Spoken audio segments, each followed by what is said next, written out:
মুসলমান ভাইরা আমার কথা ভালো করে বুঝবেন। আল্লাহ পাক রব্বুল আলামিন পিতামাতার কাছে বন্ধুরা আমার সন্তানের যে পাওনাগুলি আছে তার মধ্যে এক নম্বরের হক হলো সন্তান যখন দুনিয়াতে আসবে তার ডান কানে আজান এবং বাম কানে ইকামত দিতে হবে। ডান কানে বন্ধুরা আমার আজান, বাম কানে ইকামত দিতে হবে। এটা ডান কানে আজান বাম কানে ইকামত বন্ধুরা আমার একটা গুরুত্বপূর্ণ একটা বিষয়। যে সন্তানকে জন্মগ্রহণের পরে ডান কানে আজান এবং বাম কানে ইকামত দেওয়া হয়, এই সন্তানের জন্যই বন্ধুরা আমার ঈমানি একটি টিকা দেওয়া হয়ে গেল। মুসলমান ভাইরা আমার কথা ভালো করে বুঝবেন। সন্তান জন্মগ্রহণের পর তার ডান কানে আজান বাম কানে ইকামত দিতে হবে, কিন্তু এই হকটা জিম্মাদারিটা মার না, এটা বাবার। মুসলমান ভাইরা আমার, কারণ মা তো সন্তান যখন জন্ম দিতে গিয়ে তার ব্লাড ফিডিং চলতেই থাকে, মা নিজেই বাঁচে কিনা মরেন তাই তো কোনো খবর নাই। এই জন্য এই জিম্মাদারিটা হলো সন্তান জন্মগ্রহণের পরেই তার ডান কানে আজান এবং বাম কানে ইকামত দেওয়ার, এটা হলো তার বাবার।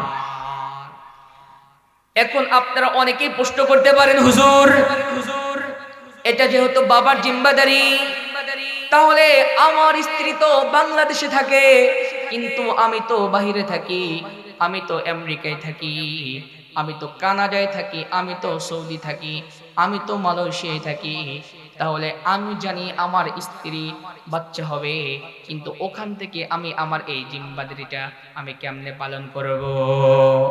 এরকম প্রশ্ন হয় কি না? কথা কন, জিজ্ঞাসা করতে পারেন। মুসলমান ভাইরা আমার কথা ভালো করে বুঝবেন। আপনাকে বলতে চাই, আপনি আমেরিকা থাকেন, আপনি মালয়েশিয়া থাকেন, আপনি পৃথিবীর যেই রাষ্ট্রে থাকেন না কেন, আপনার বাংলাদেশে আপনার স্ত্রীর সন্তান হবে, তখন ওই দেশ থেকেই আপনাকে এই জিম্মাদারিটা আপনাকে পালন করতেই হবে। কেমনে পালন করবেন? কেমনে?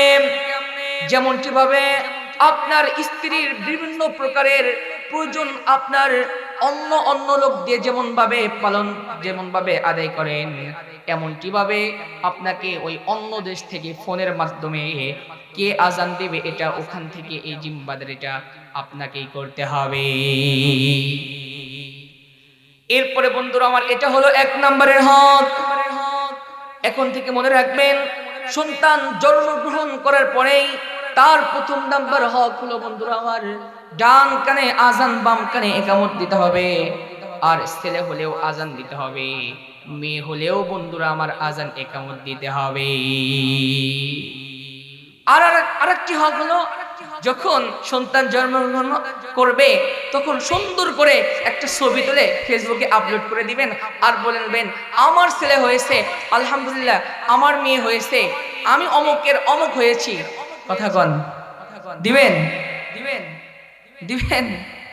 তাই তো দেখা যায় আমাদের জামানার মধ্যে এখন বর্তমান যেই এক নম্বরের হক সন্তানের ডান কানে আজান বাম কানে ইকামত দেওয়া, এটা ব্যতীত দেখা যায় সর্বপ্রথম সন্তান হওয়ার পরে একটা পিক তুলে ফেসবুকে দিয়ে দেয়, আমার আলহামদুলিল্লাহ, আমি মামা হয়েছি, আমি দাদা হয়েছি, আমি বাবা হয়েছি। কথা কন, এটা করবেন না। রাজি আছেন তো ইনশাআল্লাহ? তাহলে এক নাম্বার কি হক? সন্তান জন্মগ্রহণের পরে ডান কানে আজান বাম কানে ইকামত দেওয়া। মুসলমান ভাইরা আমার কথা ভালো করে বুঝবেন। এক নম্বর হকের কথা তো বললাম, সন্তান জন্মগ্রহণ করার পরে ডান কানে বন্ধুরা আমার আজান বাম কানে ইকামত দিতে হবে। ছেলে হলেও মেয়ে হলেও ডান কানে আজান এবং বাম কানে ইকামত দিতে হবে। কিন্তু বন্ধুরা আমার বড় আফসোসের বিষয়, আমার বাংলায় অনেক জায়গায় পর্যন্ত দেখা যায়, অনেক মানুষ পর্যন্ত আছে, প্রথম সন্তান যদি মেয়ে হয় অনেকের চেহারা পর্যন্ত কালো করে ফেলে। কথা কোন ঠিক বললাম না? ঠিক বললাম। অথচ দেখেন অনেকের আছে না, দুটি মেয়ে হয়েছে, আরেকটা যদি মেয়ে আল্লাহ পাক দান করে, অনেক পর্যন্ত বলে ফেলে যে আল্লাহ পাক আর কোথায় দেখলেন না, শুধু আমাকেই মেয়ে দিতেছেন, কথা বল। কিন্তু বিশ্ব নবীজি বলেন, যার একজন কন্যা সন্তান আছে, যার একজন মেয়ে সন্তান আছে, এই মেয়ের কারণে এই মেয়েকে যদি সঠিকভাবে লালন পালন করে আল্লাহ পাক রব্বুল আলামিন, এই মেয়ের কারণে আল্লাহ পাক রব্বুল আলামিন ওই মেয়ের অভিভাবক, লালন পালনকারী অভিভাবককে আল্লাহ পাক জান্নাত দান করবে।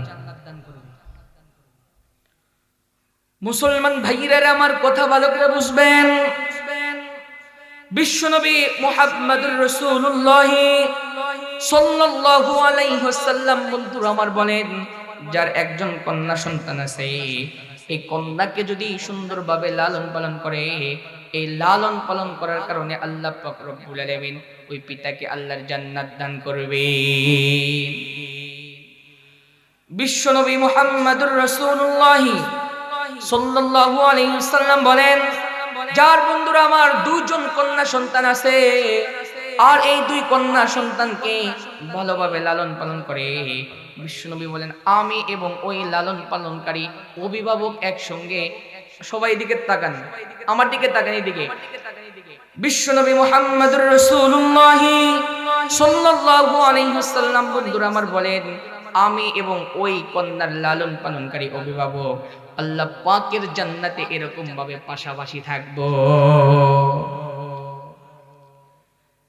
এরপরে বন্ধুরা আমার, যার তিনজন কন্যা সন্তান আছে,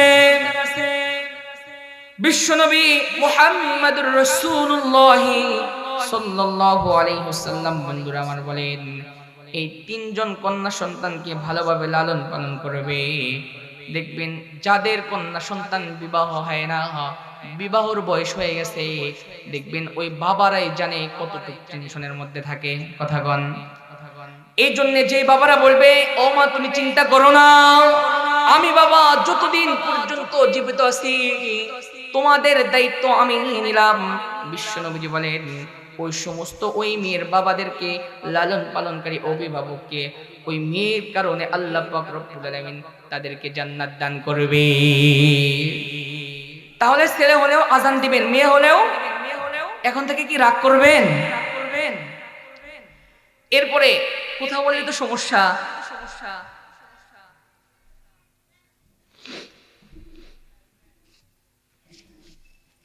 এরপরে এক নাম্বার কি কারণ, এদিকে তাকান সবাই, এলোমেলো করবেন না, এলোমেলো করলে এটা বয়নের মধ্যে সমস্যা হয়। দুই নাম্বার কারণ কি, তাহানিক করা। এখন প্রশ্ন করতে পারেন, হুজুর তাহানিক আবার কি? জীবনে তো শুনলাম না। আজকে শোনেন তাহানিক কি। তাহানিক হলো, আপনার সন্তান হয়েছে, একজন আল্লাহওয়ালা বুজুর্গ ব্যক্তির কাছে, একজন আলেমের কাছে নিয়ে যাবেন। নিয়ে যাওয়ার পরে সর্বপ্রথম ওই আলেম ব্যক্তি আপনার সন্তানকে থুতু দিবে, এরপর একটা খেজুর চাবিয়ে আপনার সন্তানের মাড়ির মধ্যে লাগাইয়ে দিবে। এটার নাম হলো তাহানিক। মুসলমান ভাইরা আমার কথা ভালো করে বুঝবেন। তিন নাম্বার যেই হকটা হলো, তিন নাম্বার হক হলো সন্তানের জন্য বন্ধুরা আমার বরকতের জন্য দোয়া করতে হবে। আর চার নাম্বার হলো সন্তানের জন্য আকিকা করতে হবে। আর পাঁচ নাম্বার হলো বন্ধুরা আমার সুন্দর একটি নাম রাখতে হবে। কিন্তু বন্ধুরা আমার বড় আফসোসের সঙ্গে বলতে হয়, আমার বাংলাতে এমন এমন নাম রাখে যে নাম শুনলে বোঝা যায় না এটা মুসলমান নাকি হিন্দু, কথা গণ। নাম রাখে জন্টু, প্রিয়াঙ্কা, লাট, বল্টু, কথা গণ। মনে রাখবেন আপনি বাবা, এটা আপনার জিম্মায় দায়িত্ব, আপনার সন্তানের হক সুন্দর একটি নাম রাখার। আর এগুলা যদি আপনি পূরণ না করেন, আল্লাহর আদালতের কাজ করায় আপনাকে দাঁড় হওয়া ছাড়া আর কোনো উপায় নাই। মুসলমান ভাইরা আমার কথা ভালো করে বুঝবেন। এরপর 6 নম্বর বিশ্বনবী মুহাম্মদুর রাসূলুল্লাহ সাল্লাল্লাহু আলাইহি ওয়াসাল্লাম বন্ধুরা আমার বলেন, 6 নম্বর সন্তানকে তারবিয়ত শিক্ষা দিতে হবে। সবচাইতে দামি তারবিয়ত হলো নামাজের শিক্ষা দেওয়া। এরপরে 7 নম্বর বিশ্বনবী বলেন, খায়রুকুম মান তাআল্লামাল কুরআন ওয়া আল্লামা। বিশ্বনবী মুহাম্মদুর রাসূলুল্লাহ সাল্লাল্লাহু আলাইহি ওয়াসাল্লাম বলেন, সন্তানকে সুশিক্ষা দিতে হবে। এরপরে 8 নাম্বার বিশ্বনবী বলে, শোনো 8 নাম্বার কারণ হলো, 8 নাম্বার হক হলো সন্তানের হক পিতামাতার জিম্মা, এটা সম্পত্তি জীবিত থাকা অবস্থায় বন্টন করে দেওয়া। এরপরে 9 নাম্বার বিশ্বনবী মুহাম্মদুর রাসূলুল্লাহ সাল্লাল্লাহু আলাইহি ওয়াসাল্লাম বন্ধুরা আমার বলেন, সন্তান বিয়ের বয়স হলে বিয়ে করে দেওয়া। এরপরে 10 নাম্বার বিয়ের ব্যাপারে ছেলে মেয়ের উভয়ের মতামতকে গুরুত্ব দেওয়া। এরপরে বন্ধুরা আমার 11 নাম্বার যে হকটা হলো বিশ্বনবী মুহাম্মদুর রাসূলুল্লাহ সাল্লাল্লাহু আলাইহি ওয়াসাল্লাম বন্ধুরা আমার বলেন, 11 নাম্বার যে হকটা হলো সেটা হলো আপনার সন্তানের ভরণ পোষণের দায়িত্ব আপনার কমপক্ষে বালেগ হওয়ার আগ পর্যন্ত। এরপরে 12 নাম্বার নবী বলেন বদদুয়া না করা, সন্তানের জন্য দোয়া করতে হবে, বদদুয়া না করা। মুসলমান ভাইরা আমার কথা ভালো করে বুঝবেন। 1 নাম্বার সন্তান দুনিয়াতে আসার পর তার ডান কানে আজান এবং বাম কানে ইকামত দেওয়া। 2 নাম্বার তাহনিক করা। 3 নাম্বার বরকতের জন্য দোয়া করা। 4 নাম্বার আকিকা করা। আর 5 নাম্বার সুন্দর একটি নাম রাখা। এরপরে বন্ধুরা আমার 6 নাম্বার তারিফ শিক্ষা দেওয়া। 7 নাম্বার সুশিক্ষা শিক্ষা দিতে হবে। 8 নাম্বার হলো সম্পত্তি সমান ভাগে ভাগ করে দিতে হবে। 9 নাম্বার বিয়ের বয়স হলে বিয়ে করে দিতে হবে। 10 নাম্বার বিয়ের ব্যাপারে ছেলে মেয়ের উভয়ের মতামতকে বন্ধুরা আমার গুরুত্ব দিতে হবে। 11 নাম্বার আপনার সন্তানের ভরণ পোষণের দায়িত্ব আপনার কমপক্ষে বালেগ হওয়ার আগ পর্যন্ত। আর 12 নাম্বার যে হকটা হলো সেটা সন্তানদের প্রতি বদদুয়া না করা, সেটা হলো দোয়া করতেই হবে। এই 12টি হক পিতামাতার জিম্মায় সন্তানের। আল্লাহ পাক যারা এখানে বাবা আছেন সকলকেই সন্তানের এই 12টি হক পরিপূর্ণভাবে আদায় করার তৌফিক দান করেন, বলি আমিন। খারাপ লাগতেছে? আলোচনা বুঝতেছেন? তাহলে সন্তান যদি বেঁচে যায় দুনিয়াতে আসার পরে 1 নাম্বার কি করবেন?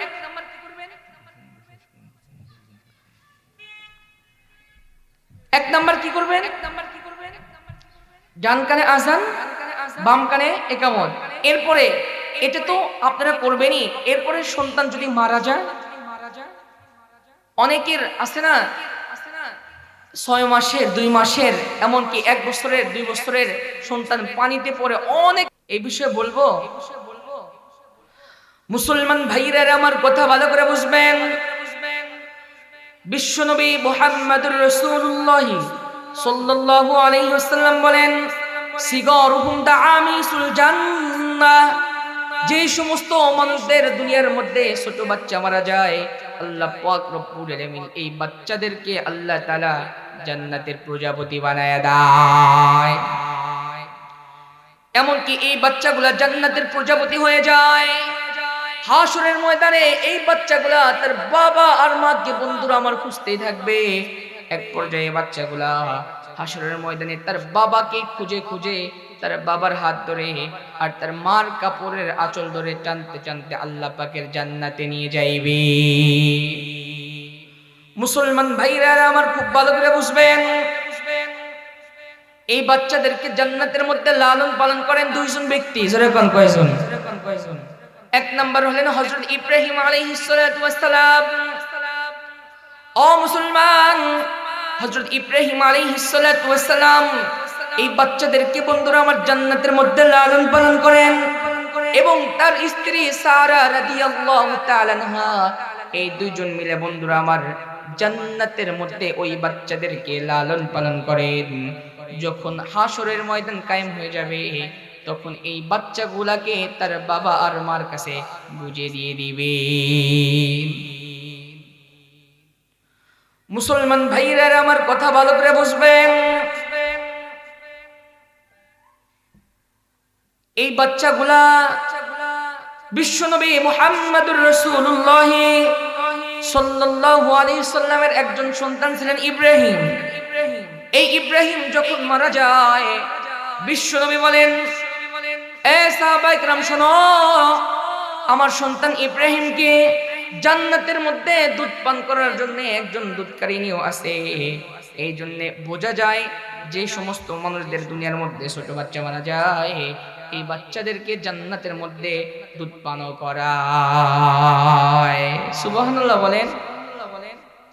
অনেকের দেখা যায় না দুনিয়াতে 1 বছরের কিংবা হওয়ার 1 মাস পরে কিংবা 2-3 দিন পরে এরকম ভাবে মারা যায়, যায় কি যায় না? আবার অনেকের দেখা যায় মা বোনদের পেটে 8 মাস 9 মাস 10 মাসের এই বাচ্চাগুলা মারা যায়। মুসলমান ভাইয়েরা আমার কথা ভালো করে বুঝবেন, বিশ্বনবী মুহাম্মাদুর রাসূলুল্লাহ সাল্লাল্লাহু আলাইহি ওয়াসাল্লাম বন্ধুরা আমার বলেন, যেই সমস্ত মা বোনদের গর্ভে 8 মাস 9 মাসের বাচ্চা পর্যন্ত মারা যায়, এই বাচ্চাগুলা কিয়ামতের ময়দানে তার মা আর বাবাকে নাভি দিয়ে পেছায় এক পর্যন্ত আল্লাহ পাকের জান্নাতে টানতে টানতে নিয়ে যায়। এই জন্য মুসলমান খুব ভালো করে বুঝবেন। একজন সাহাবীর কথা বলি, বিশ্বনবী মুহাম্মদুর রাসূলুল্লাহ সাল্লাল্লাহু আলাইহি ওয়াসাল্লামের দরবারে বন্ধুরা আমার একজন সাহাবী তার সন্তানকে নিয়ে প্রত্যেক দিন পর্যন্ত বিশ্বনবীজির বয়ান শোনার জন্য তার সন্তানকে নিয়ে যাইত। এমনকি তার সন্তানকে বিশ্বনবীজির সামনে পর্যন্ত বসায় দিত। লম্বা টাইম কিছুদিন পর বন্ধুরা আমার বিশ্বনবী দেখেন ওই অমুক সাহাবী এবং তার সন্তানও নাই। বিশ্বনবী সাহাবায়ে কিরামদের জিজ্ঞেস করলেন, কি ব্যাপার, আমার অমুক সাহাবী কই?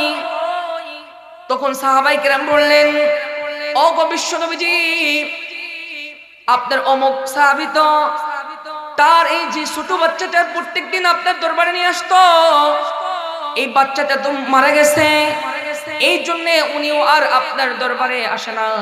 কারণ যদি উনি আপনার দরবারে আসে ওই বাচ্চার কথা বারবার মনে পড়বে, এই জন্য উনি আর আপনার দরবারে আসে না। বিশ্বনবীজি সাহাবায়ে কিরামদেরকে বললেন, চলো যাই তার বাসায় যাই। যাওয়ার পর বললেন, তুমি কি তোমার এই সন্তান দ্বারা কি পার্থিব জগতে উন্নতি চাও নাকি দুনিয়াতে উন্নতি চাও? তুমি কি চাও না তোমার এই সন্তান তোমার জন্য জান্নাতের মধ্যে দরজায় খাড়া থাক? তোমার এই সন্তান তোমার জন্য জান্নাতের মধ্যে দরজায় দাঁড়িয়ে থাকবে।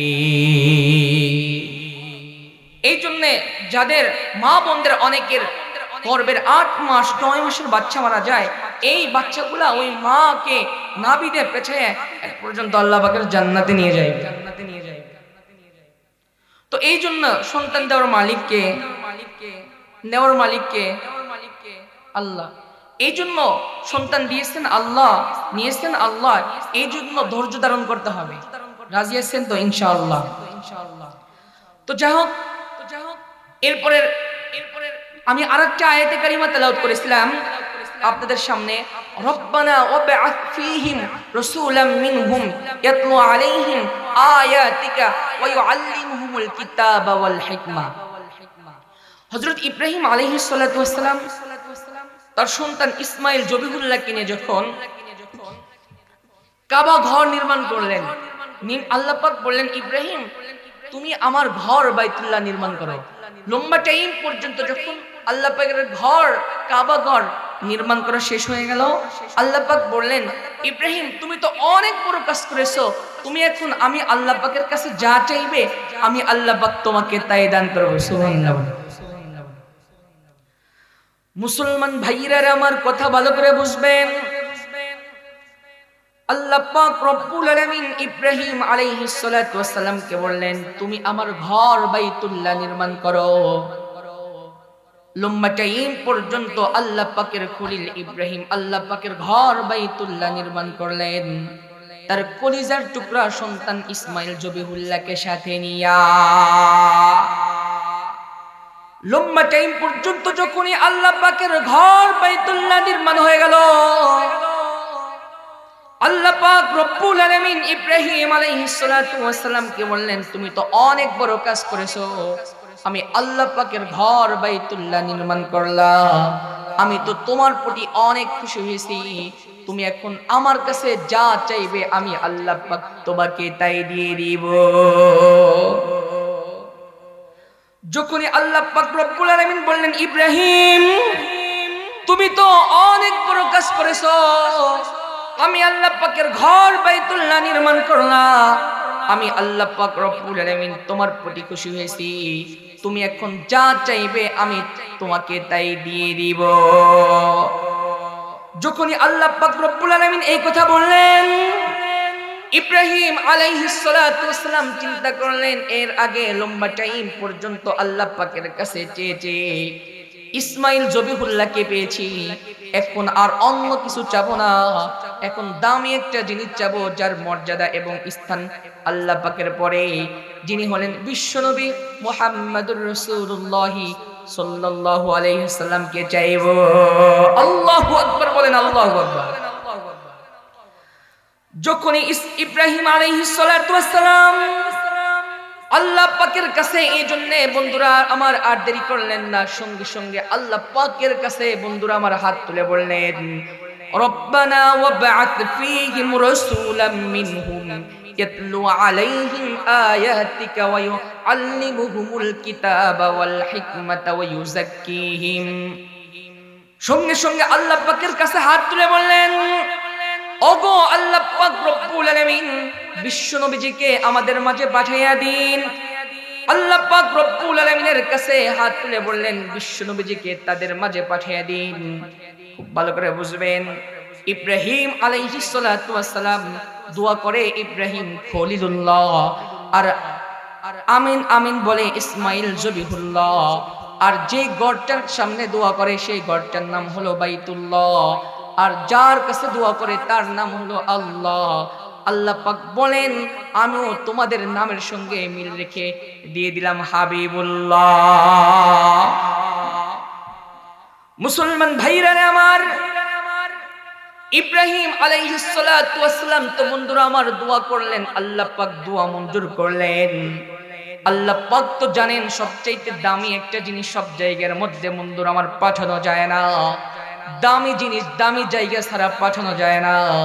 এই জন্য আল্লাহ পাক রব্বুল আলামিন বিশ্ব নবীকে পাঠিয়ে দিলেন কুরাইশ বংশের মধ্যে।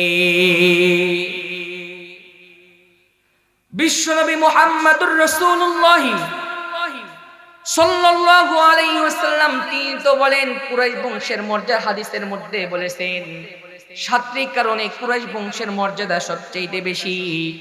এক নাম্বার কারণ হলো বিশ্বনবী বলেন আমি হলাম কুরাইশ বংশের মানুষ।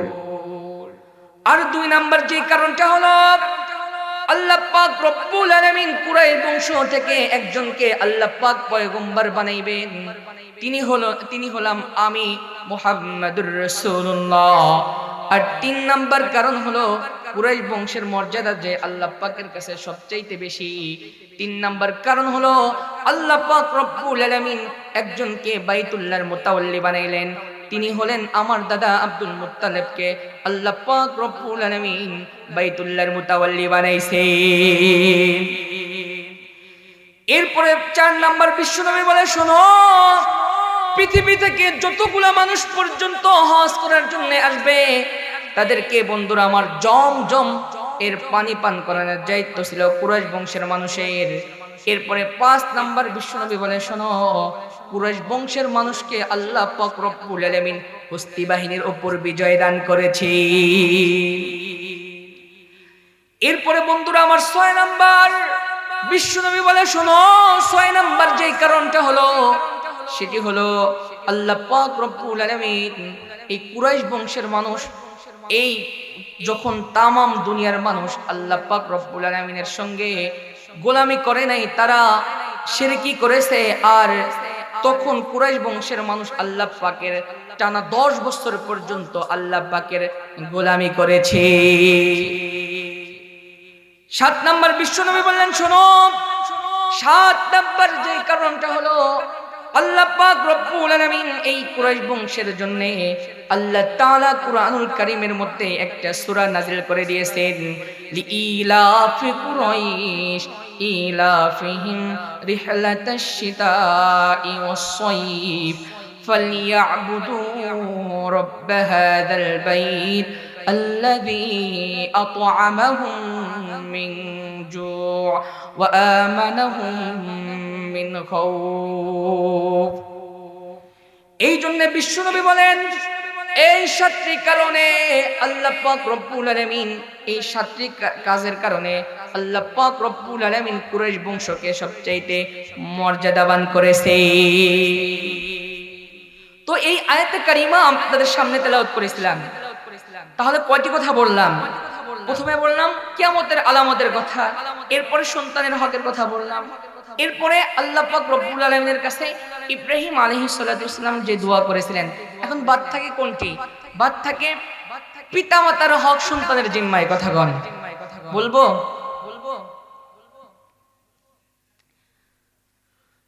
পিতামাতার জিম্মায়, পিতামাতার হক সন্তানের জিম্মায় টোটাল 14টি। জোরে কোন কয়টি? 7টি হলো আব্বা আম্মা জীবিত থাকলে, আর 7টি হলো আব্বা আম্মা মারা গেলে। মুসলমান ভাইয়েরা আমার কথা ভালো করে বুঝবেন। 7টি হক হলো পিতামাতা জীবিত থাকলে, তার মধ্যে 1 নম্বর হক হলো পিতামাতার প্রতি শ্রদ্ধাশীল হওয়া, 2 নাম্বার তাদেরকে সদা সর্বদা বন্ধুরা আমার মেনে চলা, আর 3 নম্বরের হক হলো বন্ধুরা আমার পিতামাতাকে তাদের বন্ধুরা আমার সর্বদা তাদের খেদমত করা। এরপরে খুব ভালো করে বুঝবেন 4 নাম্বার যে হকটা হলো বন্ধুরা আমার তাদের প্রয়োজন পূর্ণই করতে হবে।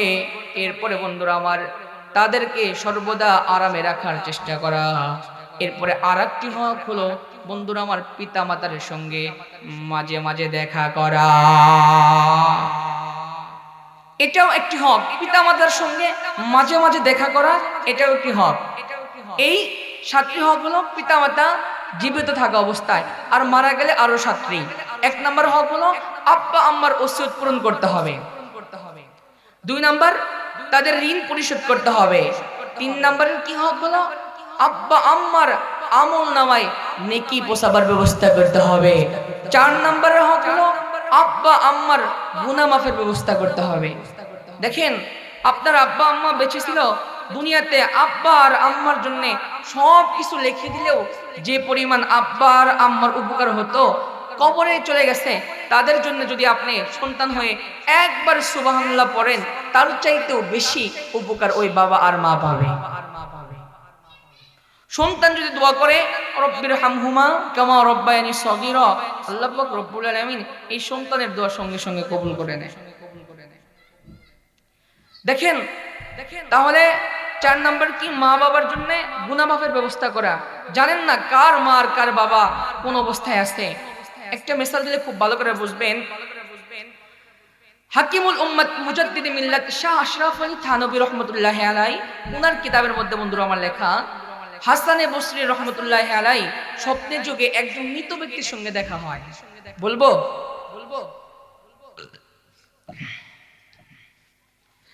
মুসলমান ভাইরা আমার কথা ভালো করে বুঝবেন। হাকিমুল উম্মাত মুজাদ্দিদ মিল্লাত শাহ আশরাফ আলী থানভী রহমাতুল্লাহি আলাইহি তার কিতাবের মধ্যে বন্ধুরা আমার লেখা, আল্লাহর ওলি হাসানে বসরি রহমাতুল্লাহি আলাইহি রাত্রিবেলায় বন্ধুরা আমার স্বপ্নে যুগে দেখেন একজন মৃত ব্যক্তির সঙ্গে দেখা হয়ে যায়, আর বলে ওগো আল্লাহর ওলি, আমি তো কিছুদিন যাবত পূর্বে দুনিয়া থেকে কবরের জামানায় চলে আসছি, আমি তো অনেক বড় মুসিবতের মধ্যে আছি। যেমনটি মেসাল দিলে খুব ভালো করে বুঝবেন, যেমন বড়া নদীর মধ্যে যদি কিছু সংখ্যক মানুষ বন্ধুরা আমার নৌকা ডুবে মারা যায়, নৌকা ডুবে যায়, যে পরিমাণ মুসিবতের মধ্যে থাকে তার চাইতে ওই ব্যক্তি বন্ধুরা আমার কম মুসিবতের মধ্যে না। আল্লাহর ওলি হাসানে বসরি রহমাতুল্লাহি আলাইহি বললেন তোমাকে আমি কেমনে উদ্ধার করব? ওই মৃত ব্যক্তি বললেন দুনিয়াতে তেমন কোনো জিনিস রেখে আসি নাই, একজন মেয়েকে রেখে আসছি, বিধবা মেয়ে। এই মেয়েকে গিয়ে বলো আমার মেয়ে যদি আল্লাহর রাস্তায় আমার জন্য কিছু দান করে, আল্লাহ পাক রব্বুল আলামিন হতবা এই দানের কারণে আল্লাহ পাক রব্বুল আলামিন আমাকে মাফ করে দিতে পারে। আল্লাহর ওলি হাসানে বসরি রহমাতুল্লাহি আলাইহি বন্ধুরা আমার যখন গেছেন, এই মেয়েটি কিন্তু বাজারে মেয়ে, যখন গিয়ে বলছেন ওগো আল্লাহর ওলি, যখন গিয়ে বলছেন ও মা, কিছুদিন যাবত পূর্বে তো তোমার বাবা দুনিয়ার থেকে অন্ধকার কবরে চলে গেছে, এই মেয়েটি কর্কশ ভাষায় বললেন, আমি তার জন্য কি করব? তখন বললেন, তোমার বাবার জন্য যদি তুমি মাগফিরাতের জন্য কিছু দান করতে, হতে পারে আল্লাহ পাক রব্বুল আলামিন তার কারণে তোমার আব্বাকে আল্লাহ মাফ করে দিতে পারে। এই মেয়েটি বন্ধুরা আমার পানির ভিতর থেকে কর্কশ ভাষায় এক চুল পানি ফিকে মারলেন আর বললেন, এই যে নাও, আমার বাবার জন্য আমি মাগফিরাতের জন্য দান করলাম। আল্লাহর ওলি হাসান বসরি রাহমাতুল্লাহি আলাইহি বন্ধুরা আমার দিলের ভিতরে বহু ব্যথা নিয়ে আবার যখন বাড়িতে চলে গেছেন, পরের দিন সকাল বেলায়, পরের দিন রাত্রি বেলায় আবার ওই মৃত ব্যক্তির সঙ্গে দেখা হয়ে যায়। বলে ওই মৃত ব্যক্তি বলে, ওগো আল্লাহর ওলি, তোমার কারণে তো আল্লাহ পাক রব্বুল আলামিন আমাকে মাফ করে দিয়েছে। আল্লাহর ওলি বলে, কেমনে তোমাকে মাফ করলো? তোমার মেয়ে তো কিছুই দান করে নাই, কেমনে মাফ করলো? তখন বললেন, আমার মেয়ে কিছু দান না করলে কি হবে? এক চুল পানি যখন ফিকে মারছে, এই পানিটি এমন একটি জায়গার মধ্যে গিয়ে পড়ছে যেখানে আল্লাহ পাকের ছোট্ট একটি মাখলুক পানির অভাবে মারা যায় বাপ। যখন এই আমার মেয়ের এক চুল পানি পেয়ে যখন বেঁচে যায়, আল্লাহর কাছে দোয়া করে, আল্লাহ কোনো ব্যক্তির যদি এই যে ব্যক্তির কারণে আমি বেঁচে গেলাম, তার যদি কোনো আত্মীয় স্বজন মুসিবতের মধ্যে থাকে, আপনি মুসিবত থেকে উদ্ধার করেন, এই জন্য আল্লাহ পাক আমাকে মাফ করে দিয়েছে। এই জন্যে বাবা মার জন্য দান করবেন। এরপরে 5 নাম্বার কি? আব্বা আম্মার অবর্তমানে, আব্বার অবর্তমানে চাচা, আম্মার অবর্তমানে খালা, তাদেরকে সম্মান করবেন। 6 নাম্বার, শুধু সম্মান করলেই হবে না, সামর্থ্য থাকলে, যেমনটি ভাবে বাবাকে আপনি শীতের দিনে শীতের পোশাক কিনে দিয়েছেন, ঈদের মধ্যে ঈদের মার্কেট করে দিয়েছেন, এরকম ভাবে ওই আব্বা আম্মার অবর্তমানে চাচা খালা এদেরকেও এরকম ভাবে সহযোগিতা করতে হবে। আর 7 নাম্বার, মাঝে মাঝে বাবা মার কবর জিয়ারত করতে হবে। যাই হোক, হুজুর এসে বসছে, সংক্ষিপ্তভাবে আমি আরেকটি আয়াতে কারিমা তেলাওয়াত করেছিলাম, ওয়াকাইফা তাকফুরুনা বিল্লাহি ওয়া কুনতুম আমওয়াতা। হে পৃথিবীর মানুষ, কিভাবে তোমরা আমি আল্লাহ পাকের সঙ্গে নাফরমানি করো? এই বিষয়ে আমি একটা আপনাদের সামনে শেরও করেছিলাম, এটা বলে শেষ করব ইনশাআল্লাহ। তাই তো কবি বলেন, मुँह तो जिस दिन आ गई दुनिया की हालत क्या हुई, रूह तुमसे उड़ गई मुर्दा की हालत क्या हुई। जब मलकुल मौत आवेगी तुम्हारे सामने, फिर तुम्हें फुर्सत न मिलेगी लब बहलाने के लिए, फिर तुम्हें फुर्सत न मिलेगी लब बहलाने के लिए। भाबो भाई माँ बहिन फरजंद जन और यारगार, आशिक व मौशूक नौकर बंदा एक खिदमत गुजार। काम आने का नहीं हर एक जुदा हो जाएगा, काम आने का नहीं हर एक जुदा हो जाएगा, बल्कि एक एक उसब दुश्मन एजन का हो जाएगा, बल्कि एक एक उसब दुश्मन एजन का हो जाएगा। তাই তো কবি বড় মজায় বলেন, এ পৃথিবীর মানুষ, কোন একজন মানুষ কাউকে 1 সেকেন্ড হায়াত দেওয়ার মতো ক্ষমতা নাই, কেউ কাউকে 1 সেকেন্ড হায়াত দিতে পারবে না। আপনার আমার অসুখ হয়েছে, ওষুধ খাইলেও যে সময় মারা যাব, চিকিৎসা করলেও যে সময় বন্ধুরা আবার মারা যাব, চিকিৎসা না করলেও সেই সময় মারা যাব।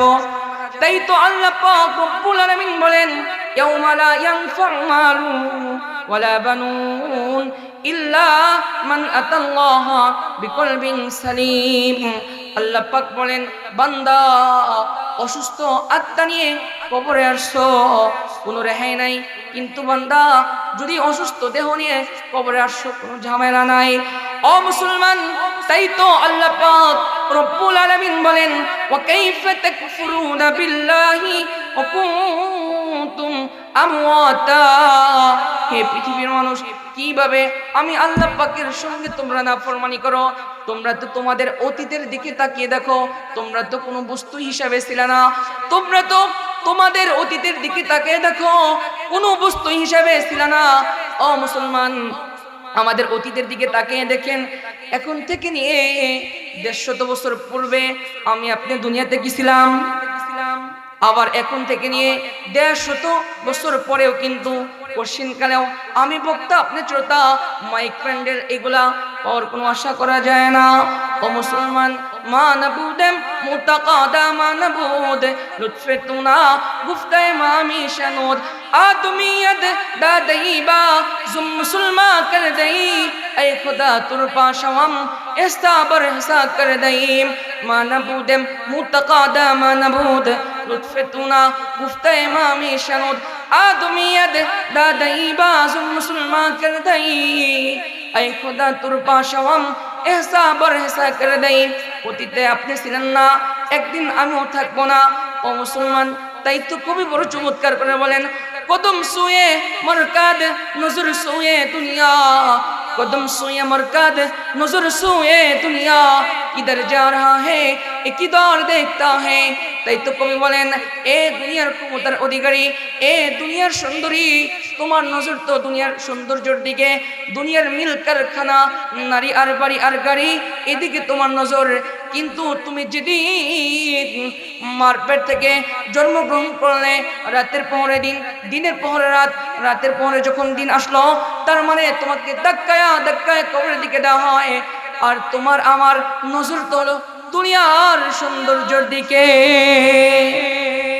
যাই হোক হুজুর এসে বসছে বেয়াদবি করে ফেললাম হুজুর বেয়াদবি মাফ করবেন আর আল্লাহ পাক রব্বুল আলামিন আমাদের সকলকেই আমি প্রথমে আপনাদের সামনে একটি আয়াতে কারিমা তেলাওয়াত করেছিলাম এই আয়াত নিয়ে কিছু আলোচনা করেছি এরপরে হাদিস থেকে আমি কিয়ামতের আলামত এবং যে সমস্ত কাজ করলে আল্লাহ পাকের আযাব বৈধ হয়ে যাবে এই বিষয়ে কিছু আলোচনা করেছি আল্লাহ পাক রব্বুল আলামিন আমাদের সকলকেই এই আয়াতে কারিমার উপরে আলোচনা যা করলাম তার উপর আমল করার তৌফিক দান করেন বলি আমিন আর দেখেন আরেকটি এলান দিয়েছে আপনাদেরকে দেখেন যে সমস্ত বান্দা বান্দিরা আমি তো সময় শেষ বলতে পারলাম না যে সমস্ত বান্দা বান্দিরা কোরআনে কারিমের তেলাওয়াত করে স্বয়ং আসমান থেকে ফেরেশতাগণ এসে এই কোরআনে কারিমের তেলাওয়াত শুনতে থাকে সুবহানাল্লাহ বলেন এই যে দেখেন এই যে এখানে মাদ্রাসা এই মাদ্রাসার ছাত্র ছাত্রীগুলা যখন